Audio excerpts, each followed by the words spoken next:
Assalamualaikum warahmatullahi wabarakatuh. Selamat pagi anak-anak. Bagaimana kabarnya? Mudah-mudahan kita semua ada dalam keadaan sehat walafiat dan ada dalam lindungannya. Pada pembelajaran PPKN saat ini, kita akan membahas tentang sikap selektif dalam menghadapi berbagai pengaruh kemajuan ilmu pengetahuan dan teknologi. Tidak ada satupun negara di dunia ini yang bisa lepas dari pengaruh kemajuan iptek.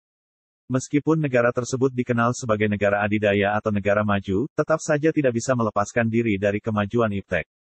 Terlebih lagi Indonesia yang baru disebut sebagai negara berkembang, akan sangat sulit bagi negara kita untuk mengelak dari pengaruh atau implikasi kemajuan iptek. Akan tetapi, Indonesia sebagai bangsa yang besar harus mempunyai sikap yang tegas terhadap kemajuan iptek ini.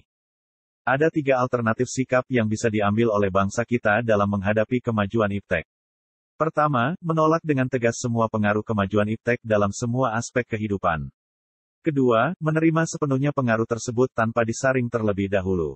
Ketiga, bersikap selektif terhadap pengaruh tersebut, yaitu kita mengambil hal-hal positif dari kemajuan iptek dan membuang hal-hal negatifnya. Dari ketiga alternatif tersebut, sikap terbaik yang mesti kita ambil adalah sikap selektif.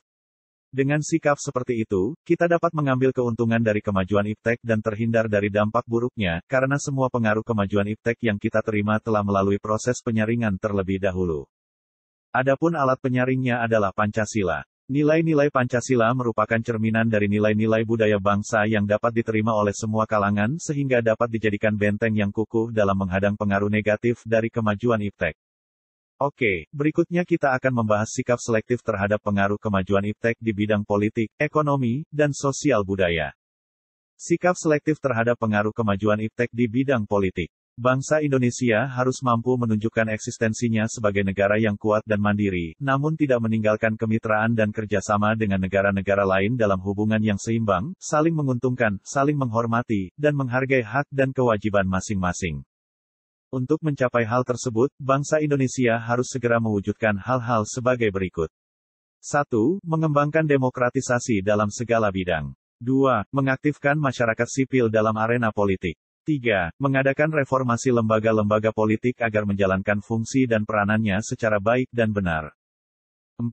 Memperkuat kepercayaan rakyat dengan cara menegakkan pemerintahan yang bersih dan berwibawa. 5. Menegakkan supremasi hukum. 6. Memperkuat posisi Indonesia dalam kancah politik internasional. Sikap selektif terhadap pengaruh kemajuan iptek di bidang ekonomi. Sistem ekonomi kerakyatan merupakan senjata ampuh untuk melumpuhkan pengaruh negatif dari kemajuan iptek dan memperkuat kemandirian bangsa kita dalam semua hal. Untuk mewujudkan hal tersebut, perlu kiranya segera diwujudkan hal-hal berikut ini. 1. Sistem ekonomi dikembangkan untuk memperkuat produksi domestik untuk pasar dalam negeri sehingga memperkuat perekonomian rakyat. 2. Pertanian dijadikan prioritas utama karena mayoritas penduduk Indonesia bermata pencaharian sebagai petani. 3. Industri-industri haruslah menggunakan bahan baku dari dalam negeri, sehingga tidak bergantung impor dari luar negeri. 4. Diadakan perekonomian yang berorientasi pada kesejahteraan rakyat. Artinya, segala sesuatu yang menguasai hajat hidup orang banyak, haruslah bersifat murah dan terjangkau. 5. Tidak bergantung pada badan-badan multilateral. 6. Mempererat kerjasama dengan sesama negara berkembang untuk bersama-sama menghadapi kepentingan negara-negara maju. Sikap selektif terhadap pengaruh kemajuan iptek di bidang sosial budaya. Dalam bidang sosial budaya, kemajuan iptek telah membawa pengaruh dalam perilaku yang ditampilkan oleh setiap masyarakat. Di antara pengaruh tersebut adalah dalam hal gaya hidup, gaya pakaian, dasar ikatan hidup bermasyarakat, dan semakin mudahnya mendapatkan informasi dan ilmu pengetahuan. Hal-hal tersebut dapat memberikan pengaruh yang negatif. Oleh karena itu, kita harus membentengi diri dengan nilai-nilai yang selama ini sesuai dengan kepribadian bangsa Indonesia, yaitu nilai-nilai Pancasila. Kemajuan iptek salah satunya ditandai dengan adanya kemajuan ilmu pengetahuan dan teknologi. Agar hal tersebut bersifat positif dan dapat diserap ke dalam budaya kehidupan kita sehari-hari, maka kita perlu mengusahakan perubahan nilai dan perilaku, antara lain sebagai berikut. 1. Terbuka terhadap inovasi dan perubahan.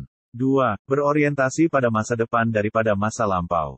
3. Dapat memanfaatkan kegunaan iptek. 4. Menghargai pekerjaan sesuai dengan prestasi. 5. Menggunakan potensi lingkungan secara tepat untuk pembangunan berkelanjutan. 6. Menghargai dan menghormati hak-hak asasi manusia. Berikut merupakan cara meningkatkan daya saing Indonesia di dunia internasional, yaitu 1. Meningkatkan kualitas sumber daya manusia yang baik dalam hal pendidikan, derajat kesehatan, dan tingkat kesejahteraannya. 2. Meningkatkan komoditas ekonomi yang mutu, jumlah, pasokan, dan harganya bersaing. 3. Perbaikan perangkat hukum yang mengabdi pada kepentingan nasional untuk melindungi kepentingan bangsa dan negara sendiri bukan kepentingan asing. Demikian pembahasan materi pembelajaran PPKN tentang sikap selektif dalam menghadapi berbagai pengaruh iptek, mudah-mudahan bermanfaat bagi kita semua. Wassalamualaikum warahmatullahi wabarakatuh.